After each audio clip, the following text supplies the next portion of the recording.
Hare Krishna. Audio video clear irukka Kamalaji? Clear irukku Mataji. Okay, thank you ma. Hare Krishna. Iskcon Mangaluru சார்பாக பகவத்கீதை 18 நாள் வகுப்பிற்கு உங்களை எல்லோரையும் அன்போடு வரவேற்கிறேன். அன்பான காலை வணக்கங்கள். இன்னைக்கு வந்து டே 9 படிக்க போறோம். சாப்டர் 9. டே 9 சாப்டர் 9 படிக்க போறோம். அதுக்கு முன்னாடி பிரேயரோட கிளாஸ் ஸ்டார்ட் பண்ணலாம். இஸ்கான் மங்களூர்ல இருக்கிற ராதா கோவிந்தா டெம்பிள் இருக்கிற டேட் இது. நம ஓம் விஷ்ணுபதாய கிருஷ்ணபிரஸ்தாய பூதலே ஸ்ரீமதே பக்தி வேதாந்த சுவாமி நிதி நாமினே நமஸ்தே சரஸ்வதி தேவி கௌரவாணி பிரச்சாரிணே நிர்விசேஷ சூன்யவாதி பாஷ்சாத்ய தேசதாரிணே कृष्णाय वासुदेवाय देवकी नंदनाय च नंदगोपकुमाराय गोविंदाय नमो नमः नमः पंकजनाभाय नमः पंकजमालिने नमः पंकजनेत्राय नमस्ते पंकजांगर्ये जय श्री कृष्णा चैतन्य प्रभु नित्यानंद श्री अद्वैत गदाधर श्रीवासादि गौरभक्त वृंदा हरे कृष्णा कृष्ण कृष्णा हरे हरे हरे रामा राम राम हरे हरे ओम नमो भगवते वासुदेवाय ओम नमो भगवते वासुदेवाय ओम नमो भगवते वासुदेवाय ओम अज्ञान तिमिरन्धस्य ज्ञानाञ्जनशालाकाय चक्षुरुन्मीलितं येन तस्मै श्री गुरुवे नमः हरे कृष्णा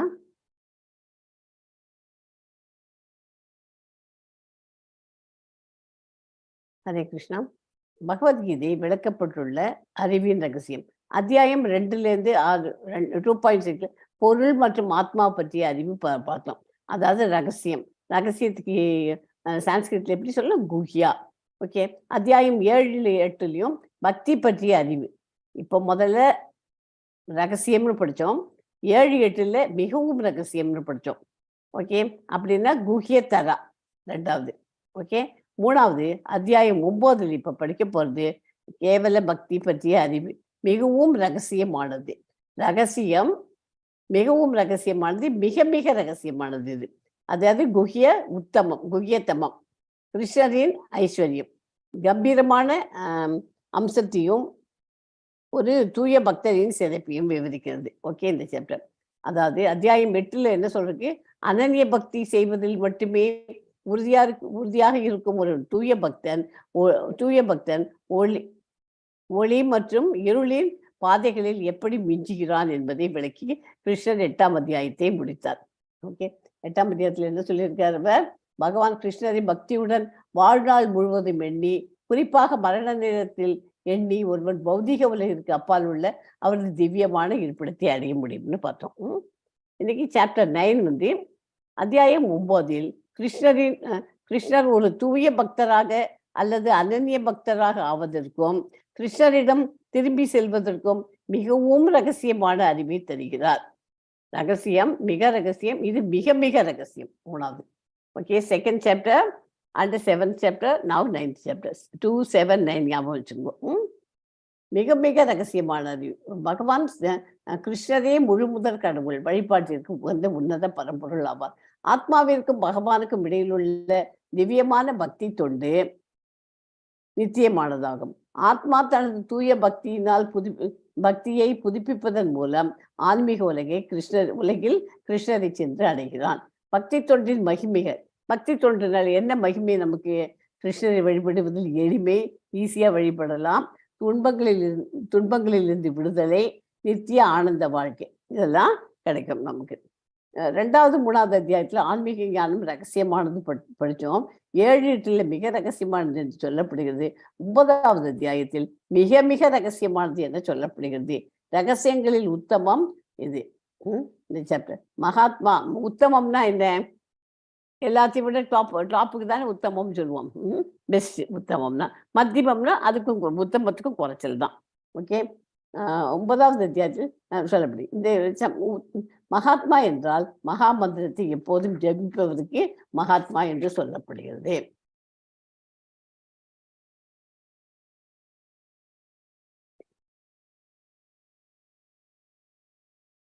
ஸோ கிருஷ்ணாவை பற்றி கேட்டல், தகுதி மற்றும் தகுதியற்ற ஆத்ம வித்யாவை பற்றி சிறப்பு, கிருஷ்ணரே அச்சிந்திய பேதோ அபேதா, பொருள் உலகத்துடன் உறவு, வழிபடுபவர்கள் வழிபடாதவர்கள் 2 டைப்பு, கிருஷ்ண வழிபாட்டின் உச்ச பொருள், கிருஷ்ணரை நேரடியாக வழிபடுதல் மகிமைகள். இது எல்லாமே இந்த சாப்டர்ல பார்க்க போறோம். 7வது அத்தியாயத்துக்கும் 9வது அத்தியாயத்துக்கும் உள்ள ஒற்றுமை என்ன? 7வது அத்தியாயம் 2 சிந்தனை மற்றும் கருத்துக்களின் ஓட்டம் ஒரே மாதிரியாக இருந்தது. அதாவது அத்தியாயம் 9 அவற்றை ஆழமான முறைகளில் விவரிக்கிறது. 7.1 and 2 மற்றும் 9.1 and 2 கிருஷ்ணரை பற்றி கேள்விப்பட்டது. அதே மாதிரி 7.4, 7.18, 9.4 10 வரைக்கும் கிருஷ்ணரின் ஆற்றல்கள் மற்றும் ஜட உலகத்துக்களான அவரது உறவு. இது எதுக்கு சொல்றேன்னா, நீங்க லெவல் 2 படிக்கச்சு இதெல்லாம் இந்த கம்பேரிசன்லாம் நீங்க எஸ்ஸே எழுதணும். அதுக்கெல்லாம் தெரிஞ்சு வச்சுக்குவோம். 7.8 லெவல்லேருந்து மற்றும் 9.1 இந்த உலகத்தில் கிருஷ்ணரின் எல்லா விரிவாக்கங்கள். 7.20 23, 9:20 28 தெய்வ வழிபாடு வர்சஸ் கிருஷ்ண வழிபாடு. 7:24 7வது சாப்டர்லையும் 9வது 11 ஸ்லோகத்திலேருந்து ஆள் மாறாட்டவாதிகள் கிருஷ்ணரை புரிந்து கொள்ளும் பக்தர்கள். 2த்துக்கும் ஒத்துமை நிறைய இருக்கு. 7th சாப்டருக்கும் 9th சாப்டருக்கும். பகவத்கீதையின் ஆரம்பத்திலேயே முதல் அத்தியாயம் புத்தகத்தின் மற்ற பகுதிகளுக்கு அதிகமாகவோ அல்லது குறைவாகவோ ஒரு அறிமுகமாகும். மற்றும் 2வது மற்றும் 3வது அத்தியாயத்தில் விவரிக்கப்பட்ட ஆன்மீக அறிவு ரகசியமானது என்றும் அழைக்கப்படுகிறது. 7வது மற்றும் 8வது அத்தியாயங்களில் விவாதிக்கப்படும் தலைப்புகள் குறிப்பாக பக்தி சேவையுடன் தொடர்புடையவை. மேலும் அவை கிருஷ்ண உணர்வில் அறிவொளியை கொண்டு வருவதால் அவை மிகவும் ரகசியமானவை என அழைக்கப்படுகிறது. ஆனால் 9வது அத்தியாயத்தில் விவரிக்கப்பட்டுள்ள விஷயங்கள் கலப்பற்ற தூய பக்தியுடன் தொடர்புடையவை. எனவே இது மிகவும் ரகசியமானது, மிக மிக ரகசியமானது என்று அழைக்கப்படுகிறது. Okay, Bhagavad Gita knowledge is the kingdom of education. இது கல்வியின் அரசன். இந்த சாப்டருக்கு என்ன சொல்லலாம்? இன்னொரு ராஜவித்யா ராஜகுக்கியம் இல்லையா, இதை நம்ம கல்வியின் அரசன்னு சொல்லலாம். ஓகே, முதல்ல நம்ம சோஷியல் நாலேஜ் இருக்கணும், ayurvedic knowledge, astrological knowledge, science knowledge, இதெல்லாம் இருக்கு. ஆனால் top of it Gita knowledge. எல்லாத்தையும் விட உயர்ந்தது கீதா நாலேஜ். ஓகே, ஸோ ஈஸ்வரா அப்படின்னா கிருஷ்ணர், ஜீவா லிவிங் என்டிட்டி, பிரகிருதி த மெட்டீரியல் நேச்சர், காலனா த டைம் ஃபேக்டர், கர்மானாக்க த ஆக்டிவிட்டி. ஸோ இதில் ஸ்ரீமத் பாகவதத்தில் 6.1.10 ஸ்லோகம், மீண்டும் மீண்டும் பாவம் செய்து பாவ நிவர்த்தி செய்வது பயனற்றது. இது யானை குளிப்பதை போன்றது. ஏனென்றால் யானை முழுவதுமாக குளித்து தன்னை தூய்மைப்படுத்திக் கொள்கிறது. ஆனால் அது நிலத்திற்கு திரும்பியவுடன் அதன் தலை மற்றும் உடலில் தூசியை வீசிக்கொள்கிறது. யானை நல்லா குளிச்சுட்டு வருதுங்க பியூரா இல்லையா, இதெல்லாம் புற தூய்மை, வெளியில சுத்தப்படுத்திட்டு வருது. ஆனா இங்க வெளியில வந்த உடனே மறுபடியும் என்ன பண்ணுகிறது? மேல மண்ணை மாதிரி பூசிக்கிறது. தும்பிக்கையால் எடுத்து மண்ணை அடி மேல ஃபுல் பாடியும் போட்டுடுறது. இது மாதிரி நம்ம பாவம் செய்ய நிவர்த்தி இருக்கு. அதை பாவம் செய்ய நிவர்த்தி பண்ணிவிட்டு மறுபடியும் எகேன் பாவம் பண்ணாக்க அது யானை குளிக்கிறது மாதிரி தான். குளிச்சுட்டு அது மேல மண்ணை அள்ளி போட்டுக்கிறதுக்கு equal. Okay,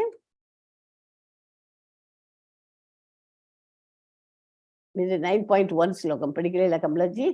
Yes, Mataji. Om Shri Paramatmane Namaha.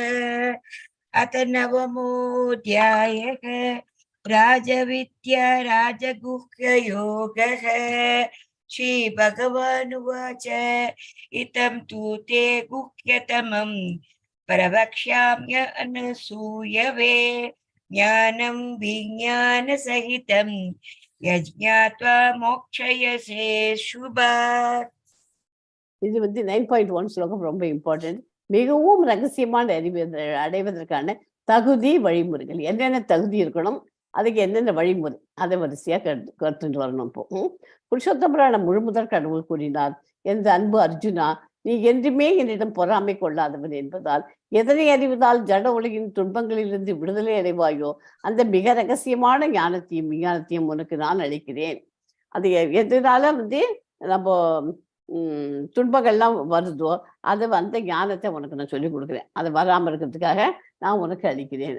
ஏன் உனக்கு சொல்றேன்னா, பிகாஸ் நீ எனக்கு நண்பன் மட்டும் இல்லை, என்கிட்ட பொறாமை கொள்ளாதவன், அதனால உங்ககிட்ட சொல்றேன் நான் அதை. இந்த ஸ்லோகத்தில் பக்தி தொண்டின் 9 முறைகளை பயிற்சி செய்பவன் கிருஷ்ண உணர்வில் ஏற்றமடைகிறான் என்று தெரியப்படுகிறது. 9 விதமான பக்தி முறைகள், நவவித பக்தி. யாருக்காவது தெரியுமா 9 நவவித பக்தி சொல்ல முடியுமா? ஓகே, நானே சொல்லட்டுமா? செவியுறுதல், கூறுதல், நினைவில் கொள்ளுதல், பாத சேவை செய்தல், வழிபடுதல், வந்தனை செய்தல், சேவகனாக தொண்டு செய்தல், நட்புறவு கொள்ளுதல், எல்லாவற்றையும் அர்ப்பணித்தல். கம்ப்ளீட் சரண்டர் 9வது. ஓகே, கிருஷ்ணரை அறியாமையிலேயே அவர் நடத்தி விமர்சனம் செய்பவர் முட்டாள். அவர் என்ன யாதுன்னு தெரிஞ்சுக்காம சில பேர் அவர் ஹீஸ் அ பர்சன் பா, எல்லாரும் கடவுள் கடவுள்னு கூப்பிடுறேன்னு நிறைய பேர் சொல்லிட்டு இருக்கா இல்லையா, அவள்லாம் முட்டாள்கள்னு சொல்லும். ஏன்னா அவரை பத்தி என்னன்னு தெரிஞ்சுக்காம நம்ம எப்படி சொல்ல முடியும் ஒருத்தர் இல்லையா? அந்த கருத்துக்களை மிகுந்த கவனத்துடன் தவிர்த்து விட வேண்டும். அந்த மாதிரி யாராவது பேசினா அதை நம்ம காது கொடுத்து கேட்கக்கூடாது, அதை கவனமுடன் தவிர்த்து விட வேண்டும். தூய்மையான திவ்ய புருஷன் என்பதை புரிந்து கொள்பவருக்கு இந்த அத்தியாயங்கள் மிகுந்த நன்மை பிடிக்கும் பயக்கும். அதாவது கிருஷ்ணர் நமக்கு ஆமாம் அவர் கடவுள் தான் அப்படின்னு யாரெல்லாம் நம்புறாளோ அவளுக்கு இந்த அத்தியாயம் ரொம்ப உபயோகமா இருக்கும். அதாவது ஒரு குறிப்பிட்ட மரத்தின் விதியை விதைத்தால் அந்த மரம் உடனே வளர்வதில்லை. ஒரு விதை போட்டோம்னாக்கா உடனே எங்கேயாவது மரம் வளருதா? வளராது. கொஞ்ச காலம் கழிச்சு அது அதுல என்ன பண்ணணும்? முதல்ல அதுக்கு தண்ணி ஊற்றணும் இல்லையா? தண்ணி ஊற்றினா தான், அந்த அன்னைக்கு தண்ணி ஊற்றினா தான் அதுலேருந்து அது முளைச்சின்னு வரும். அது தண்ணி ஊற்றுறது தான் நம்ம இப்போ சாண்டிங் பண்ணுறதுக்கு ஈக்குவல். அது துளிரும், அப்புறமா அதுலேருந்து சிறிய செடியாக வரும், அப்புறம் மரமாக வளர்ந்து பூக்களையும் பழங்களையும் கொடுக்கும். அப்போது அந்த மரத்தின் விதையை விதைத்தவர்கள் அதன் பூக்களையும் பழங்களையும் அனுபவிக்கிறார்கள். அதுபோல மனிதன் பாவச்செயலை செய்யும் போது அது விதையை போன்று வளர்வதற்கு நேரமாகின்றன. முந்தைய பாவச்செயலின் பழங்கள் இன்னும் அனுபவிக்க வேண்டியவை சில பாவங்கள் விதை வடிவிலேயே உள்ளன. மற்றவை வளர்ந்து பழங்களை கொடுக்கின்றன. அப்பழங்கள் நாம் துன்பமாகவும் வலியாகவும் அனுபவிக்கிறோம்.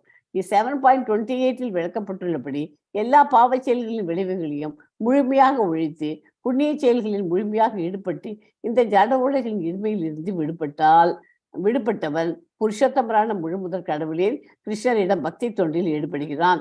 வேறு விதமாக சொன்னால் பக்தி தொண்டில் உண்மையாக ஈடுபட்டுள்ளவர்கள் எல்லா விளைவுகளிலிருந்தும் விடுதலை பெற்றவர்கள் இது அப்படின்னு பத்ம புராணத்துல கூறப்பட்டுள்ளது. ஓகே, அந்த விதைச்சு அதுக்கு தண்ணி ஊற்றி அது அப்புறமா தான் அது செடியா வந்து இல்லையா, அது அப்புறமா இருக்குறது. அதே மாதிரி நம்ம பாவ செயல்களை பண்ணிகிட்டே தான் இருக்கோம். ஏதாவது பாவ செயலுக்கு நமக்கு நெவர் எண்டிங் தான். ஏதாவது ஒன்று இல்லைன்னா ஒன்று பண்ணிட்டு இருக்கோம். அதுக்கு நம்ம முன்னேறதுக்கு என்ன பண்ணணும்? பாவ செயல்கள் பண்ணாமல் இருக்கணும்னா நம்ம சாண்டிங் தான், மகாமந்திரா தான் இம்பார்ட்டண்ட்டு. அதை பண்ணி ஒரு செடி விதையை போட்டோன்னா அது செடியாக வளரணும்னா என்ன பண்ணணும்? அதுக்கு தண்ணி ஊற்றணும். அந்த தண்ணி ஊற்றினா தான் அந்த செடி முளைக்கும் இல்லையா? அந்த முளைச்ச உடனே அது அப்புறம் என்ன ஆகுதுங்கிறது மேலே அடுத்த ஸ்டெப்பு நம்ம பார்க்கலாம். ஓகே, ஸோ இந்த ஸ்லோகம் இம்பார்ட்டண்ட்டு. இதை விட அடுத்த இம்பார்ட்டன்ட் ஸ்லோகம் இன்னொன்று வருது.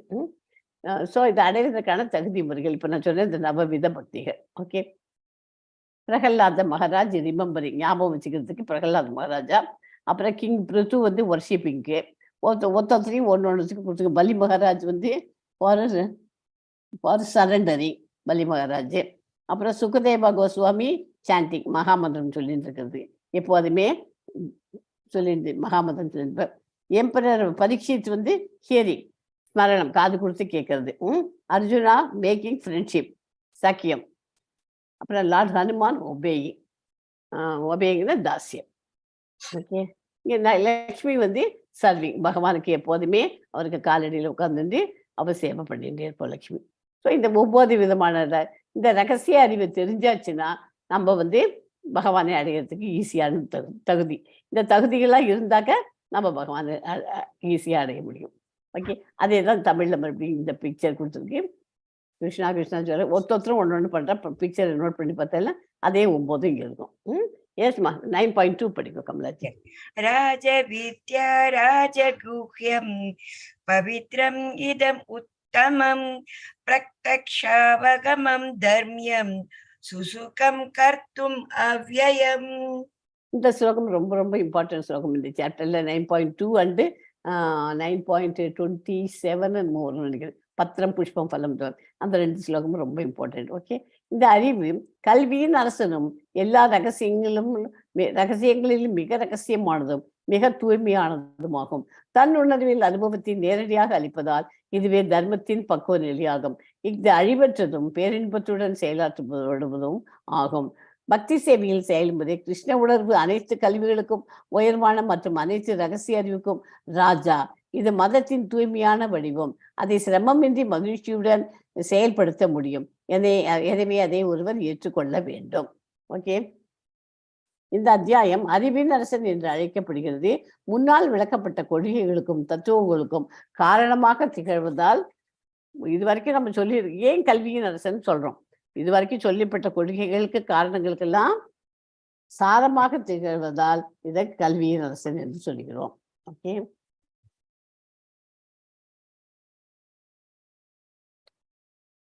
நீங்கள் எதை விதைக்கிறீர்களோ அதை தான் அறுவடை செய்ய முடியும். முறைப்பிறப்பில் புனிதமான செயல்கள் பாவ செயல்கள் செஞ்சிருப்போம். இந்த பாவ செயல்கள் என்ன ஆகுது? துன்பங்களா வந்து சேர்ந்து. தற்போது சூழ்நிலையில புனிதமான செயல் பண்ணேன்னா மகிழ்ச்சியா இருந்திருப்பேன் முற்பிறப்பில். இப்போ வந்து முற்பிறப்பில் பாவ செயல் செஞ்சா இப்போ துன்பங்கள். இப்போ அனுபவிக்கிற துன்பங்கள்லாம் நம்ம இந்த ஜென்மத்துல பண்றது இல்லை. நம்மளாம் ஏன் நம்மளாம் இப்போ பகவத்கீதை படிக்க ஆரம்பிச்சிட்டோம். அதுக்கே நம்ம பண்ண பாவங்கள்லாம் போயிடுச்சு. பகவத்கீதை புஸ்தகத்தை நம்ம எடுத்து படிக்கணும்னு எப்போ தீர்மானம் பண்ணிட்டோமோ அப்பவே இதுவரைக்கும் இந்த ஜென்மத்துல பண்ண பாவங்கள் போயிடுது. போன ஜென்மத்து பாவத்தை அனுபவிச்சு தான் ஆகணும். அதனால தான் சில சமயம் நம்ம என்னென்ன பேருக்கு கிருஷ்ண இதில் தான் நம்ம இருக்கோம். கிருஷ்ணா கான்சியஸில் தான், கிருஷ்ண உணர்வுல தான் நம்ம எல்லாம் பண்ணிட்டு இருக்கோம். இருந்தாலும் நமக்கு இன்னும் கஷ்டம் வந்துட்டே இருக்குன்னு நினச்சி பார்ப்போம். இருந்தாலும் அதெல்லாம் போன ஜென்மத்தில் நம்ம பண்ண பாவங்கள் அதை அனுபவிச்சு தான் ஆகணும், வேற வழியில. அதனால தான் இந்த ஜென்மத்தில் பாவங்களை பண்ணாமல் இருந்தால் தான் நமக்கு அடுத்த ஜென்மம்னு இல்லாமையே போகும். ஓகேயா? அப்படியே இருந்தாலும் அதில் வந்து நமக்கு இந்த பாவ செயல்கள் நம்மளை தொடர்ந்து வராது. தற்போதைய சூழ்நிலைகள் மகிழ்ச்சி துன்பங்கள். அது வந்து புனித செயல்கள்னா மகிழ்ச்சியா இருக்கும். போன ஜென்மத்தில் பண்ண பாவ செயல்கள் பண்ணியிருந்தோம்னா துன்பங்கள் அனுபவம். நிகழ்காலத்துல புனிதமான செயல்களை செய்யுங்க, பாவ செயல்களை செய்யாதீங்க. இந்த ஜென்மத்துல பாவ செயல்கள் நம்ம செஞ்சோம்னாக்க எதிர்காலத்துல என்ன ஆகும்? துன்பங்கள் தான் வரும். மறுபடியும் பிறப்பெடுக்கணும், இன்ப துன்பங்கள். அது என்ன மாதிரி பாவ செயல்கள் பண்றோமோ அதுக்கு ஏற்ற மாதிரி மேல்லோகத்துக்கு போறோமோ, இல்லைன்னா கோலோக விருந்தவன் போறோமோ, இல்லைன்னாக்க பாதாள லோகத்துக்கு. பாதாள லோகம்னா என்ன? Lower planets. மிருகங்களா போய் பிறக்க போறோமோ, என்ன பண்றோமோ தெரியாது. அதனால முடிஞ்ச வரைக்கும் பாவங்கள் துன்பங்கள் செய்யாமல் இருக்க நம்ம முயற்சி செய்ய வேண்டும். ஓகே, புண்ணிய காரியங்களை செய்பவர்கள் பூர்வகால பாவை செயல்களால் துன்பங்களை அனுபவிக்கிறார்கள்.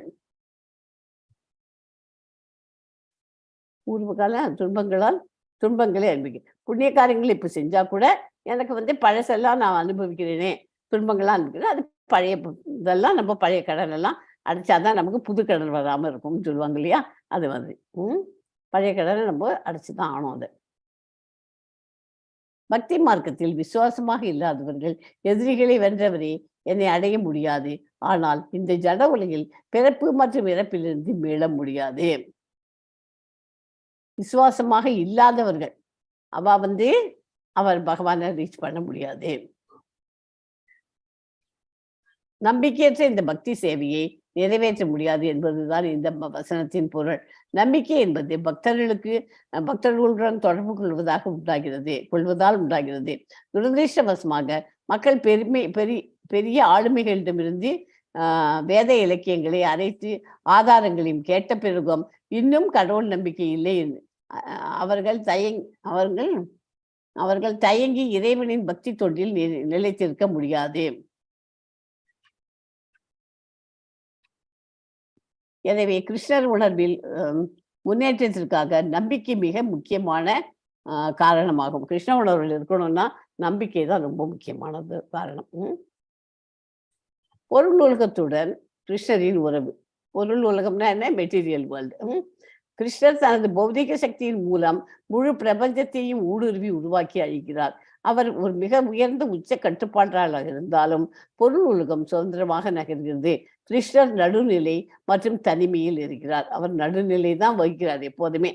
எதுக்குமே பாராபட்சம் யாருக்கிட்டையும் பார்க்க மாட்டார் அவர். ஓகே, 9.4 படிங்க கமலாஜி. Yes, Mataji. Maya tadam idam sarvam jagat avyaktamurtina mastani sarvabhutani nachagam teshvavastitaha. நான் எனது தோன்றாத உருவில் மூலம் இந்த அகிலம் முழுவதும் பரவி உள்ளேன். எல்லா ஜீவன்களும் என்னில் இருக்கின்றன, ஆனால் அவர்களில் நான் இல்லை. எல்லா ஜீவன்லையும் நான் இருக்கேன். அவளுக்கெல்லாம் தெரியாது நான் இருக்கேன்ட்டு. ஒவ்வொருத்தட்டையும் தனித்தனியா நான் இருக்கேன். பரமாத்மாவாக எல்லாருடைய இதயத்திலும் வீற்றிருக்கிறேன். அவங்க அவங்களுடைய ஜீவாத்மா அல்லது ஆத்மான்னு சொல்றோம். அது அவங்க அவங்களது இருக்கும் இதயத்துல. அதோட கூடவே பரமாத்மா நம்ம பண்ற காரியங்களை பார்த்துட்டு இருக்கார் அப்படிங்கிறது தான் இந்த ஸ்லோகம்.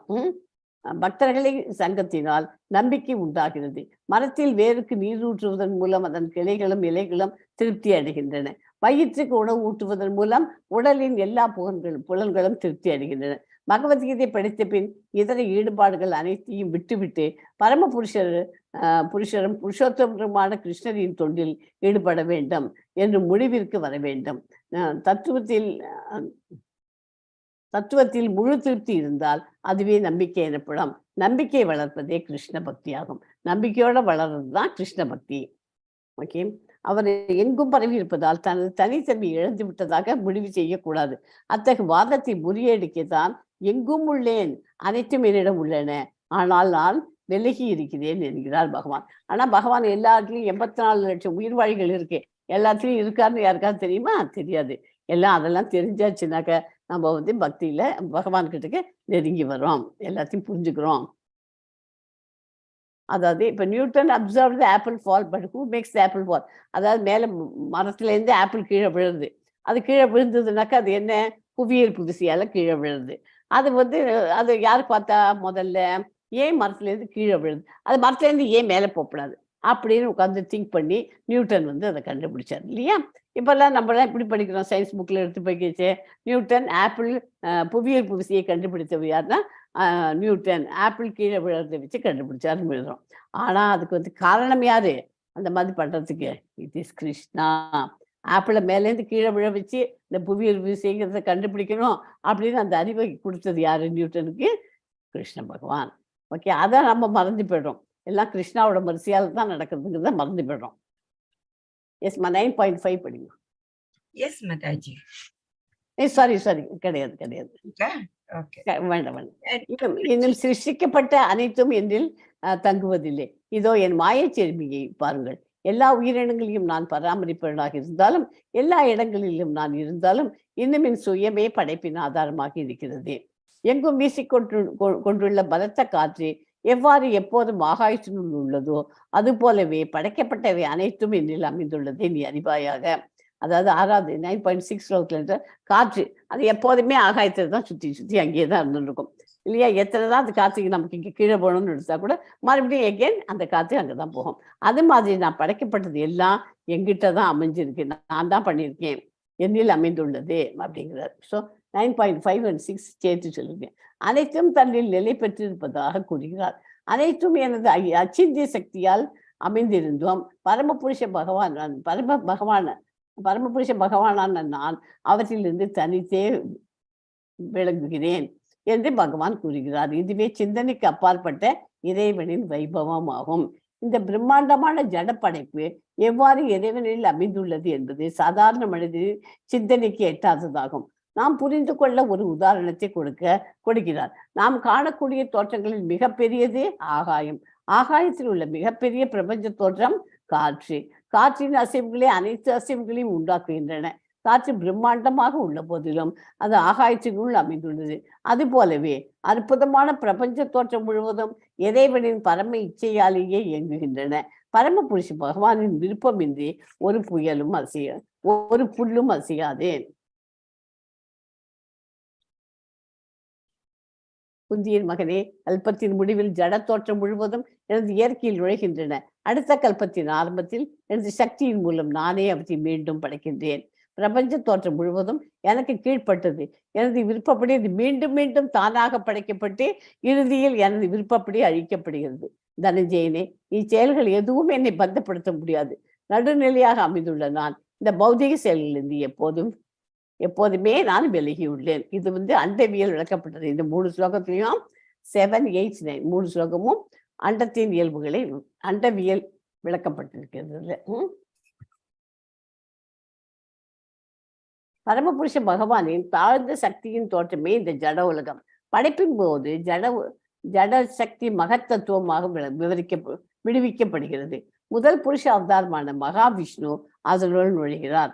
காரணக்கடலில் படுத்துக் கொண்டிருக்கும் அவர் சுவாசத்தின் போது எண்ணற்ற அண்டங்களை படைக்கிறார்.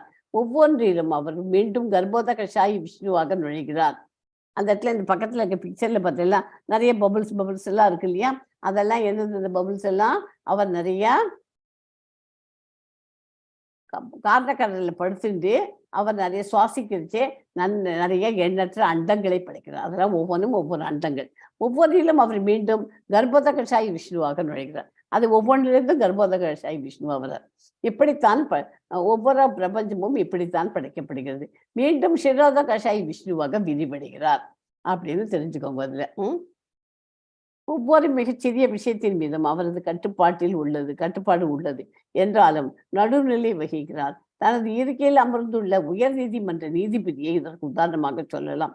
ஒரு நீதிபதி உட்காந்துருக்கான். அவன் அவர் என்ன பண்றாரு, சில பேருக்கு மரண தண்டனை கொடுப்பார், சில பேரை சிறையில அடைக்கணும்பார், சில பேர் பணம் கட்டணும், அவளுக்கு பணம் கொடுக்கல, அவள் பெரும் செல்வத்தை எடுத்துட்டு அவள் பெரும் செல்வத்தை கொடுக்கணும் அப்படிங்கிறார். எல்லாத்தையும் கொடுக்குறாரு. ஆனா அவர் எதுலையுமே ஆசை வச்சுக்கிறது இல்லை. ஜட்ஜா இருக்கிறவர் என்ன பண்ணுவார், நடுநிலை வகிக்கிறார். எப்படி ஜட்ஜுங்கிறவர் எப்படி திராசு எப்படி இந்த பக்கம் வெயிட்ட போட்டால் கரெக்டாக பேலன்ஸ் காமிக்கிறதோ அது மாதிரி தான் ஜட்ஜ் இருக்கணும். அதே மாதிரி தான் கிருஷ்ண பகவானும் இருக்கிறார். இருப்பினும் அவர் நடுநிலையில் உள்ளார். லாபத்திலும் நஷ்டத்திலும் அந்த ஜட்ஜுக்கு ஒரு விதமான பலனும் கிடையாது இல்லையா? ஜட்ஜுக்கு என்ன, அவருக்கு பணம் கிடைச்சதுன்னா அவர் என்ன கொடுக்க போற, ஒன்றும் பலன் கிடையாது. அதனால அவர் நியாயத்துக்கு நேர்மைக்கு விரோதமா அவர் பண்ண மாட்டார். அதனால தான் ஏதாவது காம்படிஷன் நடக்குது, போட்டி நடக்கிறது அப்படி இப்படின்னாக்க உடனே ஜட்ஜின்னு ஒருத்தர் வச்சிருக்காரு. அந்த ஜட்ஜுங்கிறவா என்ன பண்ணணும், எனக்கு அவளை பிடிக்கும், அவள் நல்லா சொல்லாட்ட கூட மார்க் கொடுப்பேன்னு கொடுப்பாளா, கொடுக்க மாட்டான். ஜட்ஜுங்கிற பாராபட்சம் பார்க்காம நியாயமா நடந்துக்கிறவா இருக்கா, தப்பா நடக்கிறவாலும் இருக்கா, அது வேறு விஷயம். பட் மெஜாரிட்டி ஜட்ஜா இருக்கிறவா நியாயமா தான் இருந்துப்போம். அது மாதிரி கிருஷ்ண பகவான் நியாயத்துக்கு கட்டுப்பட்டு நடுநிலையை வகிக்கிறார்.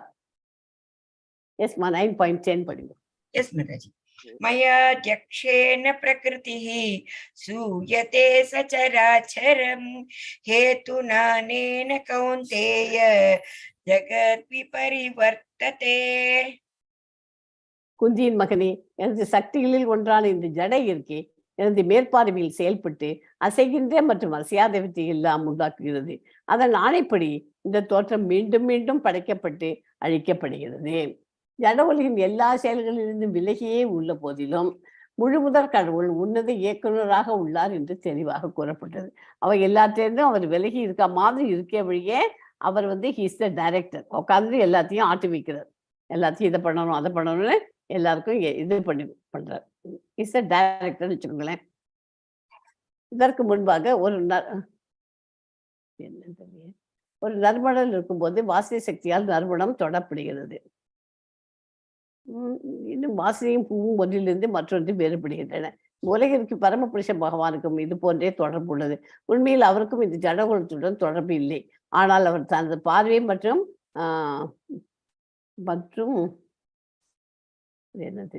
எதாலும் உருவாக்குகிறார். பரமபுருஷ பகவானின் மேற்பார்வையின்றி எதையும் செய்ய முடியாது. ஆயினும் பரமபுருஷ பகவான் ஜட செயல்களிலிருந்தும் விலகி இருக்கிறார். நம்ம இப்போ படிச்சது தான் எக்ஸ்பிளனேஷன் அப்படியும். ஸோ இப்போ வழிபடுபவர்கள் 11வது ஸ்லோகமும் 12வது ஸ்லோகமும் எப்படின்னா 11லேருந்து 15 வரைக்கும் கொடுத்துருக்கு. நான் 11, 12 முதல்ல சொல்றேன். நான் மனித உறவில் இறங்கும் போது முட்டாள்கள் என்னை ஏளனம் செய்கிறார்கள். என்னோட ஆழ்நிலை இயல்பியும் எல்லாவற்றின் மீதும் என் மேலான ஆதிக்கத்தையும் அவர்கள் அறியவில்லை. யாரே இதெல்லாம் வழிபடாதவர்கள். வழிபடுறவர்கள் எல்லாரும் இவ்வாறு திகைப்பவர்கள் பேய் மற்றும் நாத்திக பறவைகளால் ஈர்க்கப்படுகிறார்கள். அந்த ஏமாற்றப்பட்ட நிலையில் அவர்களின் விடுதலைக்கான நம்பிக்கைகள், அவர்களின் பலனளிக்கும் நடவடிக்கைகள் மற்றும் அவர்களின் அறிவு கலாச்சாரம் அனைத்தும் தோற்கடிக்கப்படுகின்றன.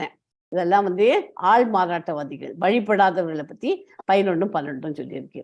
13 பிரதாவின் மகனே, மகாத்மாக்கள்னா என்ன,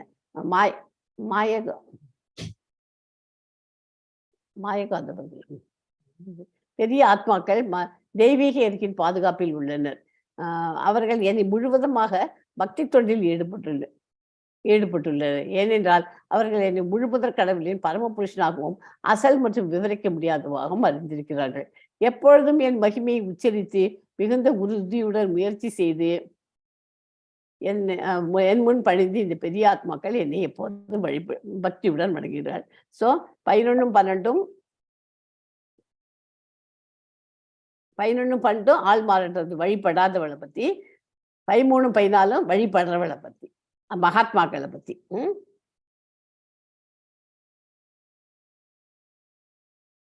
மனிதனை போல தோற்றமளித்தாலும் பரமபுருஷ பகவான் சாதாரண மனிதர் அல்ல. படைத்தல், காத்தல், அழித்தல் ஆகியவற்றை நடத்தும் பகவான் சாதாரண மனிதராக இருக்க முடியாது. கிருஷ்ணர் சாதாரண மனிதராக கருதுவது தவறே. மகாத்மா என்றால் அவர் தெய்வீக இயற்கையில் நிலை பெற்றவர். பகவானிடம் ஆத்ம சமர்ப்பணம் செய்பவன் உடனடியாக ஜனசக்தியில் கட்டுப்பாட்டில் இருந்து விடுபடுகிறான். இதனால் அவன் மகாத்மாவின் நிலையை அடைகிறான். பக்தி தொண்டில் விரதா என்று அழைக்கப்படும் சில செயல்கள் உள்ளன. பெரியின் 11ஆம் நாளான ஏகாதசியிலும் பகவானின் அவதார நாட்களிலும் இந்த விரதங்களை பின்பற்றுகின்றார்கள். பக்தி தொண்டில் பக்தி பண்ணும்போது விரதமும் கொஞ்சம் மேற்கொள்ளணும். விரதம்ங்கிறது எப்படி? பௌர்ணமின்னா என்ன?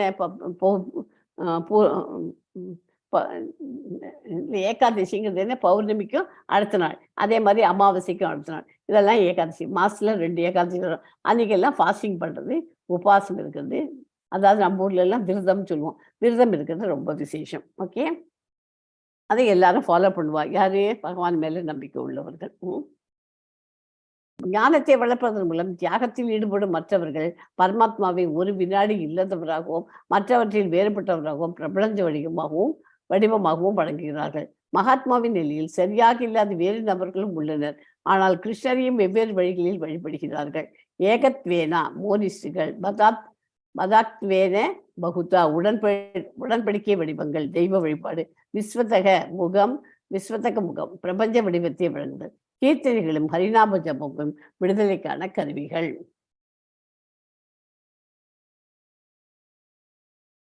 எஸ்மா 9.22 படிங்க. Yes, Mataji. Ananya Sindayanto Mam Ye Jana Paryupasate Tesham Nityabhiyuktanam Yogashemam Ahamyaham. ஆனால் எனது திவ்ய ரூபத்தின் மீது தியானம் செய்து கொண்டு களங்கமற்ற அனன்ய பக்தியுடன் என்னை நிச்சயமாக வழிபடுவதற்கோ அவர்களுக்கு வேண்டியவற்றை கொடுத்து அவர்களிடம் இருப்பதை காத்தும் நான் பாதிக்கிறேன் என்று சொல்றவர். எல்லாருக்கும் அவர்கிட்ட சின்சியரா அனன்ய பக்தியோட அவரை நிச்சயமா வழிபடுறவாளுக்கெல்லாம் அவர்கிட்ட இருக்கிறதையும் பாதுகாப்பார். மேல இன்னும் என்ன வேணுமோ அவரே கொடுப்பார். நம்ம எதுவுமே கேட்க வேண்டாம். அவர்களிடம் இருப்பவற்றை காத்தும் மேற்கொண்டு அவருக்கு வேண்டியவற்றையும் கொடுத்து ரெண்டும் பண்ணுவார். அவர் ரெண்டும் பாலிக்கிறேன் அப்படின்னு சொல்றாரு. இந்த ஸ்லோகம் ரொம்ப அனன்ய பக்தரை காப்பது கிருஷ்ணரே. ஓகே, பக்தி தொண்டில் சொல்லு அசையும் அசையாத பிரபஞ்ச தோற்றம் முழுவதும் கிருஷ்ணருடைய சக்தியால் பல்வேறு செயல்களின் மூலம் படைக்கப்படுகின்றன. தனது பல்வேறு சக்திகளின் மூலம் மின்சாரம் சூரியனை கொண்டு வெப்பத்தையும் வெளிச்சத்தையும் பரவ செய்கிறார். அவர் நிறைய சக்தி வச்சு மின்சாரம் நமக்கு கிடைக்கிறதுக்கு சூரியனை வச்சுருந்தான் எல்லாம் நடக்குது இல்லையா? வெப்பம் வெளிச்சத்தை கிடைக்குது. கோடை காலத்தில் வானிலிருந்து வரும் மழை பொழிவை நிறுத்துவது கிருஷ்ணரே. மழை காலத்தில் தொடர்ந்து மழை பெய்ய வைக்கிறதும் கிருஷ்ணரே. அவரேங்கிறத தெரிஞ்சுக்கணும். திரை வித்யா 9.20 ஸ்லோகத்துல திரை வித்யான்னு ஒரு வார்த்தை வரும். திரை வித்யா என்னும் சொல் சாம யஜுர்திக் ஆகிய 3 வேதங்களை குறிக்கும். இந்த 3 வேதங்களை கற்றறிந்த பிராமணனுக்கு திரிவேதி என்று அழைக்கப்படுகிறான்.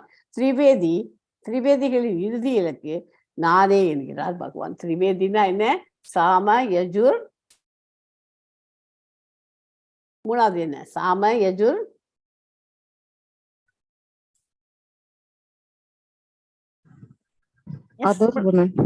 ரிக்வேதம். சாம யஜுர் ரிக்வேதம். சாம யஜுர் ரிக்வேதம் இந்த 3த்தையும் தெரிஞ்சவங்க தான் திரிவேதி என்று அழைக்கப்படுகிறார்கள். அவளுக்கு இறுதி இலக்கு என்ன? கிருஷ்ண பகவான் தான் அவளுக்கு இறுதி இலக்கு. ஓகே, இது 9.22. மேலுலகங்களுக்கு உயர்வு பெறுபவன் நீண்ட ஆயுளையும் புலன் இன்பத்திற்கான சிறந்த வழிகளையும் அனுபவிக்கிறான். அவன் அங்கே நிரந்தரமாக வாழ அனுமதிக்கப்படுவதில்லை. மேலுள்ளவர்களுக்கு ஏற்றமும் மீண்டும் கீழே வருவதும் எனும் சூழலில் அகப்பட்டுக் கொள்கிறான். ராட்டினத்தில் அமர்ந்திருப்பது போல, ராட்டினத்தில் உட்காந்துக்க போல எது கீழேந்து என்ன போகும், மேலுலகத்துக்கு போவோம். மேலுலகத்துக்கு போல நம்ம பண்ண புண்ணியங்களை அனுபவிச்சுட்டு மறுபடியும் இந்த பக்கம் சுற்றி மறுபடியும் பரப்பெடுப்போம். யாரு மேலுலகு? நம்ம கிருஷ்ணர் வழிபடுறவாளை பற்றி பேசல, மற்ற தேவி தேவர்கள் எல்லாம் வழிபடுறா இல்லையா, அவெல்லாம் தேவலோகத்துக்கும் சொர்க்கலோகத்துக்கெல்லாம் போறா. போயிட்டு அங்கே பண்ண புண்ணியத்தை அனுபவிச்சுட்டு மறுபடியும் திரும்பி வர. எப்படி ராட்டினத்தில் கீழேந்து மேலே போகிறோமோ மறுபடியும் மேலேருந்து கீழே வரோமோ அந்த மாதிரி சுற்றிகிட்டே தான் இருக்கணும் அந்த சைக்கிளில். பூரண கிருஷ்ண உணர்வை அடையும் போது துன்பமயமான கட்டுண்ட வாழ்வில் மீண்டும் வீழ்ச்சி அடையாமல் பகவான் அவரை பாதுகாக்கிறார்.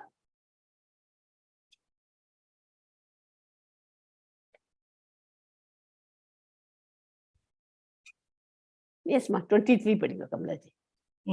येऽप्यन्य देवता भक्ता यजन्ते श्रद्धयान्विताः तेऽपि माम् एव कौन्तेय यजन्त्यविधि पूर्वकम्. மற்ற தேவர்களை நம்பிக்கையோடு வணங்கும் பக்தர்கள் உண்மையில் என்னை மட்டுமே வழிபடுகிறார்கள். குந்தியின் மகனே, ஆனால் அத்தகைய வழிபாடு தவறான வழியில் செய்யப்படுவதாகும். அதாவது தேவர்களை வழிபடுறதை பற்றி அவளுக்கு ஃபுல் இதுவும் கொடுக்கறது, சுதந்திரம் கொடுத்துருக்கிறது கிருஷ்ண பகவான். ஆனால் உண்மையில் எங்கிட்ட தான் தேவர்களை எல்லாம் வழிபடுறவாளும் கிருஷ்ணர் மூலம் அவர் தான் இன்ஸ்ட்ரக்ஷன் கொடுக்குறாரு எல்லாருக்கும். தேவி தேவர்களுக்கெல்லாம் அவள்லாம் மற்றவெல்லாம் வழிபட்டா பூரண சுதந்திரம் கொடுத்துருக்கா. அவளுக்கு நன்மையை பண்ணிக்கலான்றதுக்கு அவளுக்கு அதிகாரம் கொடுத்துருக்கா. அதை அதை அவெல்லாம் பண்ணுறா. அதனால நம்ம பண்ண புண்ணியத்துக்கு ஏற்ற மாதிரி நம்ம அனுபவிச்சுட்டு மறுபிறவி எடுக்கிறோம். ஆனால் கிருஷ்ணர் இருந்தாக்க மறுபிறவி கிடையாது.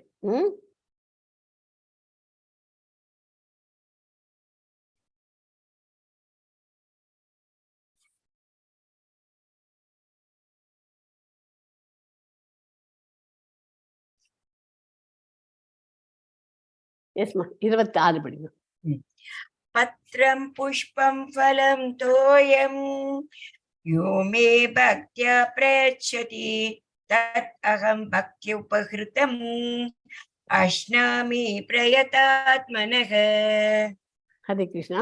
உங்களுக்கு இந்த இதில் 9.2 இருக்கு இல்லையா, அந்த ஸ்லோகத்தை உங்களுக்கு வேர்ட் பை வேர்ட் சொல்கிறேன். எல்லாரும் இந்த புஸ்தகத்தையே ஃபாலோ பண்ணுங்க. உண்மை உருவில் பகவத்கீதா உண்மை உருவில் பை ஆசிடிஸ். உண்மை உருவில்னா ஆசிடிஸ். இந்த புத்தகத்தை ஃபாலோ பண்ணுங்க. நம்ம இஸ்கான் மங்களூரில், இஸ்கானில் எல்லா இஸ்கான்லையுமே இதான் ஃபாலோ பண்ணுறோம். ஓகே. இந்த 9.2 ஸ்லோகம் என்ன? ராஜவித்யா ராஜகுஹ்யம் இல்லையா. ராஜவித்யா அப்படின்னா என்ன? கல்வியின் அரசன். ராஜவித்யானா கல்வியின் அரசன். ராஜகுஹ்யம் ரகசியமான ஞானத்தின் அரசன். பவித்ரம் மிக தூய்மையானது. இதம் இந்த.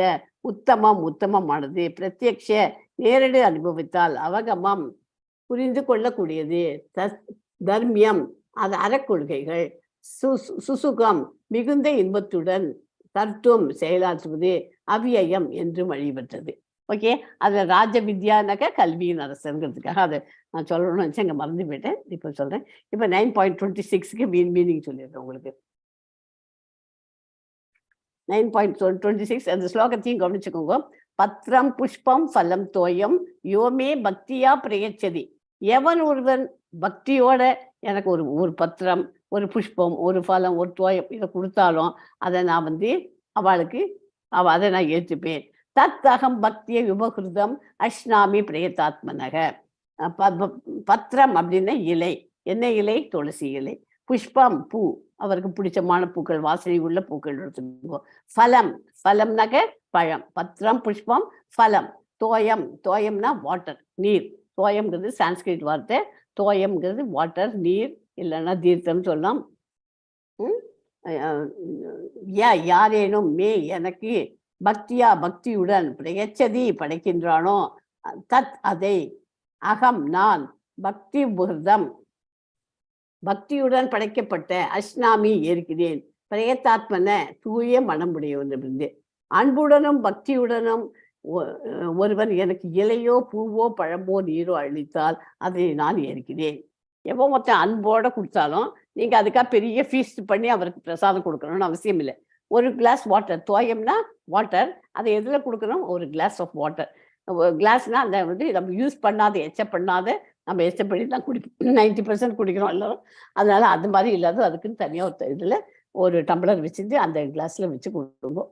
பத்திரம் புஷ்பம் பழம் அதெல்லாம் வச்சுக்கிற ஒரு பிளேட்டு கூட பகவானுக்குன்னு ஒரு பிளேட்டு தனியாக வச்சுருங்க. நம்ம சாப்பிட்ற தட்டு அதெல்லாம் யூஸ் பண்ணாதீங்க முடிஞ்ச வரைக்கும். பத்திரம் புஷ்பம் ஃபலம் தோயம். கிருஷ்ணா அன்பான சேவையை மட்டும்தான் அவர் விரும்புகிறார். தனது தூய பக்தனிடமிருந்து சிறு பூவை கூட ஏற்றுக்கொள்கிறார்.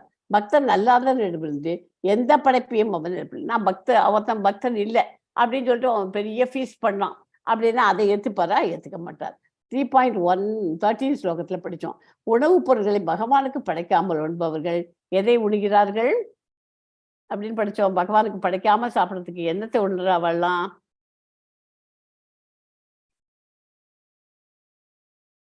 பகவானுக்கு நேவேதியம் பண்ணாத ஒரு சமையல் பண்ணி அதை சாப்பிட்டோம்னா எதை உண்கிறார்கள்? பாவத்தை உண்கிறார்கள். Very good Prabhuji.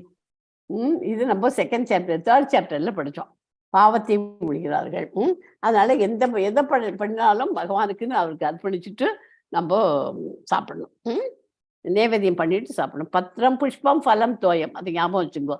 பத்திரம் புஷ்பம் ஃபலம் தோயம். இந்த 4 ஐட்டத்தில் ஏதாவது ஒன்று வச்சு நேவேதியம் பண்ணால் கூட போகிறோம் ஒரு நாளைக்கு. ஓகே. உடலையும் ஆத்மாவையும் பாதுகாப்பதற்காக அனைவரும் வேலை செய்தாக வேண்டும். வாழ்வதற்கு ஏதேனும் உண்ண வேண்டும். கிருஷ்ணருக்கு படைக்கப்பட்ட பிரசாதத்தை ஏற்றுக்கொள்ளலாம். தேவைக்கு மேல் இருக்கும் செல்வம் கிருஷ்ண பக்திக்கு செலவழிக்கலாம். கிருஷ்ண மந்திரத்தை ஜபம் செய்வதன் மூலம் தியான பயிற்சி செய்து சிறந்த யோகி ஆகலாம். ஓகே. எஸ்மா 29 படிங்க கமலாஜி. ஓகே. சமோஹம் சர்வபூதேஷு ந மே த்வேஷயோ அஸ்தி ந பிரியஹ ஏ பஜந்தி து மாம் பக்த்யா மஹிதே தேஷு சாச்சாப்யஹம். நான் யாரிடமும் பொறாமை கொள்வதோ பாராபட்சம் காட்டுவதோ இல்லை. அவர் ஹைகோர்ட் ஜட்ஜில் கோர்ட்டில் எல்லாம் ஜட்ஜி எப்படி இருக்காரோ அந்த மாதிரி தான் சொல்லியிருக்கேன் உங்களுக்கு இல்லையா? அதனால அவர் யார்கிட்டையும் பொறாமையும் இருக்க மாட்டார். இவன் நன்னா இருக்கானேன்னு ஆத்திரப்பட மாட்டார். இவன் கஷ்டப்படுறானேன்னு வருத்தப்படும். எல்லாரையும் பாராபட்சம் இல்லாமல் தான் பார்த்துக்கிறார்.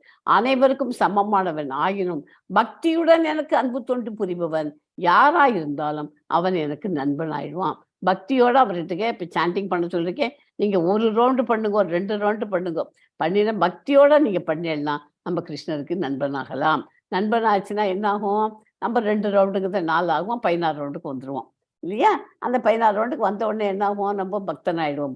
நண்பனாக இருந்தவா பக்தன் ஆயிடுவோம். பக்தனானது உடனே நமக்கு வருகிற அறிவையும் அவரே கொடுப்பார்.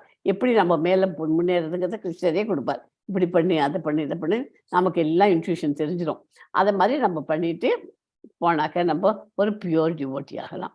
ஓகே. பியூர் டிவோட்டினா தூய பக்தனாக ஆகலாம். அவன் எனது நண்பன், அவன் என்னில் இருக்கிறான், நானும் அவனுக்கு நண்பனாகும். பக்தி தொண்டின் மகிமைகள் இதெல்லாம் 26வது ஸ்லோகத்திலேருந்து 34வது இதெல்லாம் பக்தி யோகம் படிச்சுட்டு இருக்கோம். அதில் எல்லாமே பக்தி பற்றி தான் வந்துருக்கோம் இல்லையா? 26லேருந்து 34 வரைக்கும் ஸ்லோகம் அதுதான். பகவானுடைய தொண்டில் தனது வாழ்வை அர்ப்பணித்திருப்பதை தவிர வேறு எந்த விருப்பம் இல்லாதவன் உண்மையிலேயே அவன் தான் சன்னியாசியாவான். எஸ்மா 32 படிங்க.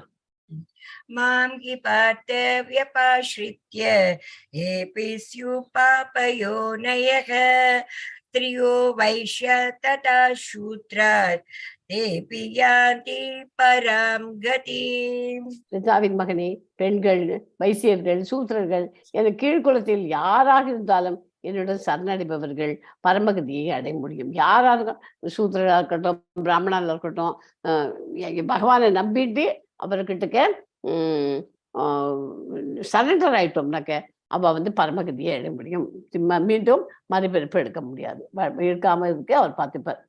கிருஷ்ண உணர்வை பயிற்சி செய்து மன உறுதியுடன் ஈடுபட்டுள்ளோர் வீழ்ச்சியுற்றவராக சமயத்தில் தோன்றினாலும் திவ்ய நிலையில் உள்ளவனாக கருதப்படுகிறான்.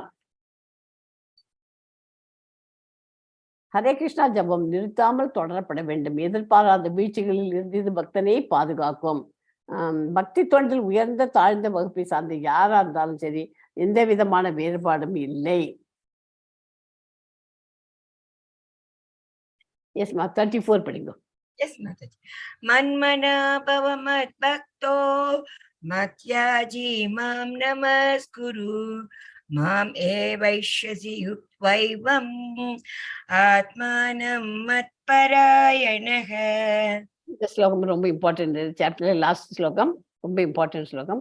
உனது மனதை எப்பொழுதும் என்னை பற்றி சிந்திப்பதில் ஈடுபடுத்தி எனது பக்தனாகி எனக்கு வந்தனை செய்து என்னை வழிபடுவாயாக. இவ்வாறாக என்னில் முழுமையாக லயித்து நிச்சயமாக என்னிடம் வருவாய். அந்த மாதிரி பகவானே முழுசும் அவரை பத்தியே நினைச்சிட்டு முதல்ல பக்தனாகவும் வந்தனையாகணும். வந்தனை பண்ணுங்க. அவரை வழிபட்டாக்க கடைசியில் அவர்கிட்ட நிச்சயமா வந்து அடையலாம்.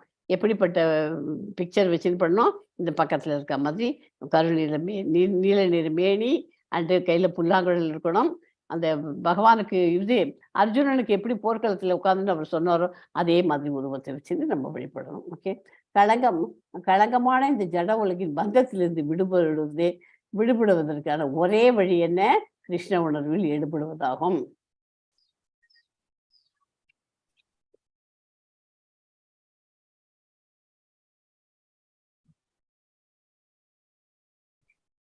இந்த சாப்டர் இதோட முடிஞ்சு போச்சு. அறிவின் அரசன் பகவானும் அவரது பௌதீக உலகத்துக்கான தொடர்பும் பகவான் பக்தர்களுக்கு காட்டும் சிறப்பு சலுகைகள் இதெல்லாம் இந்த சாப்டர்ல பார்த்தோம். ஓகே. இதுக்கு முன்னாடி உங்களுக்கு இந்த சாப்டர் முடியறதுக்கு முந்தி சாப்டர் முடிச்சாச்சு. கிளாஸை எண்ட் பண்ணுறதுக்கு முந்தி ஒரு ஸ்லோகம் சொல்றேன். நர்மதா நதிக்கரையில் மாகீஷ்மதி என்ற ஒரு நகரம் உண்டு. அங்கே மாதவன் ஒரு பிராமணர் இருந்தான். அவன் என்ன பண்ணான்? வேதங்களை கற்றி நியாயமான வழியில் பணத்தை சம்பாதிச்சான். ஒரு பெரிய யாகம் செய்ய பண்ணணும்னு அவன் ஏற்பாடு பண்றான். அந்த யாகத்துல உபயோகிக்கிறதுக்கு ஒரு ஆட்டை கொண்டு வந்தான். யாகம் பண்ணுறதுன்னா அப்பெல்லாம் என்ன பண்ணுவா, ஒரு ஆடு ஓணும் எப்போதுமே இல்லையா? அந்த ஆட்டை கொண்டு நிறுத்தி அதை வெட்டுறதுக்காக வச்சிருந்தான். எதுக்கு வச்சிருக்காங்க? சொற்ப பலன் தரும் இந்த யாகத்திற்காக என்னை பலியாக்க போகிறாங்க என்று அந்த ஆடு சிரிச்சுட்டே கேட்டுட்டு, அதை கேட்கறது இவனுக்கு திடுக்கு விட்டுட்டான் அந்த அந்தனை. அவன் என்னடா அது இப்படி ஆடு பேசுறது சிரிக்கிறது? நீ என்ன ஆடா? நீ எப்படி ஏன் ஆடு உனக்கு ஆட்டு உருவம் எப்படி கிடைச்சது? எதுக்காக நீ இப்படி சிரிச்சே அப்படின்னு கேட்கறான். அந்த யாரு? அந்த அந்தனன். அவன் கேட்ட உடனே அந்த பிராமணன் அது சொல்றது, ஆடு பிராமணரே, நான் முழு ஜென்மத்துல நான் ஒரு அந்தனாகத்தான் இருந்தேன். எனக்கு வெகுகாலம் குழந்தை இல்லை. அதனால எனக்கு ஒரு ஆண் குழந்தை பிறந்தது. அந்த குழந்தைக்கு ஒரே நோய் வந்துட்டு அந்த குழந்தை அதுக்கு என் பொண்டாட்டி என்ன சொன்னா, நீ நம்ம குழந்தை பிழைக்கணும்னா நீ சண்டிகைக்கு ஒரு ஆட்டை பலியிடணும் அப்படிங்கிறா. உடனே அந்த ஆடு அதே மாதிரி ஆடை யாகத்துக்கு அது பாசத்தினால் குழந்தை மேல இருக்க பாசத்தினால இப்படி பண்ணேன். அப்போ யாகத்திற்கு மட்டுமின்றி சுயநலத்துக்காக தன் மகனை கொன்றது அதை பார்க்கறது இந்த ஆட்டோட தாய் என்ன சொல்லிட்டு, நீ அடுத்த ஜென்மத்துல நீ ஆடாக பிறப்பாயாக என்று சபித்து விட்டது. அந்த சாபத்தால் நான் பல ஜென்மம் எடுத்து இந்த ஆட்டு உருவம் பெற்றிருக்கேன். இதற்கு முன் ஜென்மங்கள் என்ன என்று கேட்க ஆடு சொல்லிட்டு, முதலில் குரங்காய் பிறந்தேன். குரங்காட்டி ஒருவன் என்னை பிடித்து வீடு வீடாக ஆட வைத்து பிச்சை எடுக்க வந்தான். ஒரு சமயம் என் மனைவி இவன் தானே செத்து போயிட்டான், மனைவி இருக்கா இல்லையா? அவன் மனைவி வீட்டு வாசலில் போய் நின்று ஆடி அந்த குரங்கை வச்சு ஆட்டு பண்ணிட்டு இருக்கான். அப்போ பார்த்த உடனே அது ஒய்ஃபையும் குழந்தையெல்லாம் பார்த்த உடனே அவன் சொன்னபடியே ஆட முடியாது, அப்படியே மலைச்சு போய் அவளை பார்த்துட்டு இருக்கான். அதுக்கு பார்த்த உடனே அவனுக்கு குரங்காட்டிக்கு கோவம் அடிச்சுட்டான். ஓங்கி அடிச்சு அங்கேயே அந்த இடத்துலயே சுற்றி போயிட்டான் அவன். அப்புறம் அங்கே உடனே நாயா பிறந்துட்டு, நாயானா ஓடி அலைஞ்சு இங்கேயும் அலைஞ்சுவிட்டு எச்சில் சோரத்துன்னு இருக்கும். ஒரு நாளைக்கு ஒரு வீட்டில் சமைச்சு வச்சிருந்தா அந்த இடத்துல போய் சோத்தை போய் நக்கிவிட்டேன். அப்போ பார்த்த உடனே வீட்டுக்கு சொந்தக்காரி என்ன பண்ணா அங்கேருந்து அடிச்சு உதச்சி அவனை உயிர் நிற்க வச்சுட்டா. அப்புறம் ஒரு குதிரையா பிறந்தேன். ஒரு கல்லுக்கடைக்காரன் வாங்கி அதை நல்லா ஃபுல்லா உபயோகப்படுத்தினான், அதுக்கு உடம்புல செலுத்து இருக்கிற வரைக்கும். அப்புறமா கிழமா போனதுக்கு அப்புறம் அதை எடுத்து சந்தையில கொண்டு போய் வியாபாரம் பண்றதுக்காக போட்டோம். அங்க ஓட்டி அங்க பார்த்தேன். அப்போ பொண்டாட்டி மறுபடியும் அங்க வந்துட்டா. பொண்டாட்டி துவாரகைக்கு போனோம், எனக்கு வசதியா இருக்கும், சீப்பா கிடைக்கிறது, நான் வாங்கிக்கிறேன்ட்டு அவன் வாங்கிட்டு போயிட்டான். அதை பொண்ணா அது மேலே ஏறி அவளும் ஏறி உட்காந்தா, அவள் பிள்ளைகளும் ஏறி உட்காந்தா, எல்லாம் போயிட்டே இருக்கா. அங்கே போகிற ஏரிக்கரையில் ஒரு சேத்துல போய் கால் மாட்டின்னு விட்டு அதை பார்த்து காலை எடுக்க முடியல. காலை எடுக்கிறது ட்ரை பண்ணுறது எடுக்க முடியல. உடனே என்ன பண்ணுறது? கால்கள் போகுது. அதனால வந்து அவ 2 பேரும் அந்த குழந்தைகள்லாம் கல்லால் அடிச்சு, எடு கால கால் எடு ஓங்கி ஓங்கி அதை அடிச்சு அதை அப்படியே சாகடிச்சு விட்டுவிட்டா. அது செத்து போயிடுது. இப்படியாக பல பிராணிகளாக பிறந்து இப்போது ஆட்டுருவம் பெற்றேன். இதை செவியுற்ற மாதவன் என்ற அந்தனர் யாகம் இத்தகையதானால் நான் என்ன பயன், வேறு வழி என்று கேட்டார். அதுக்கு ஆடு சொல்லிது, ஒரு குருக்ஷேத்திரம் என்று ஒரு புண்ணிய ஸ்தலம் இருக்கு, அங்கு அந்தணன் ஒருவன் எல்லாவற்றிற்கும் பிராயச்சித்தம் இருக்குது என்று சொல்லுகிறார். கீதை 9வது அத்தியாயத்தை ஜபிக்கவும், அதன் மகிமையை உணர்ந்து 9வது அத்தியாயத்தை உபதேசம் பெற்று ஜபம் செய்தான். அந்த ஆடு இவன் புண்ணியத்தால் நற்கதி அடைந்தது. ஸோ 9வது அத்தியாயத்துக்கு அவ்வளோ இம்பார்ட்டன்ஸ் இருக்குன்னு இந்த ஸ்லோகம் சொல்றது, இந்த கதை சொல்றது. ஓகே. வாஞ்சா கல்பத்ரூபஸ்ய கிருபா சிந்துபியை வச்ச பதித்தா நாம் பாவனேபியோ வைஷ்ணவேபியோ நமோ நமக. ஹரே கிருஷ்ணா ஹரே கிருஷ்ணா ஹரே கிருஷ்ணா ஹரே கிருஷ்ணா கிருஷ்ண கிருஷ்ணா ஹரே ஹரே கிருஷ்ண கிருஷ்ண ஹரே ஹரே ஹரே ராம ஹரே ராம ஹரே ராம ஹரே ஹரே ராம ராம ராம ராம ஹரே ஹரே ராம ராம ஹரே ஹரே ஹரே ஹரே கிருஷ்ணா கிருஷ்ண ஹரே கிருஷ்ணா கிருஷ்ண ஹரே ஹரே கிருஷ்ண ஹரே ராம ஹரே ராம ராம ராம ஹரே ஹரே ஹரே கிருஷ்ணா கிருஷ்ண கிருஷ்ண ஹரே ஹரே ஹரே ராம ராம ராம ஹரே ஹரே. எஸ் கமலாஜி. ஓம் தத்சத் இதி ஸ்ரீமத் பகவத் கீதாசு உபனிஷத்சு பிரம்ம வித்யாயாம் யோக சாஸ்திரே ஸ்ரீ கிருஷ்ண அர்ஜுன சம்வாதே ராஜ வித்யா ராஜகுஹ்ய யோகோ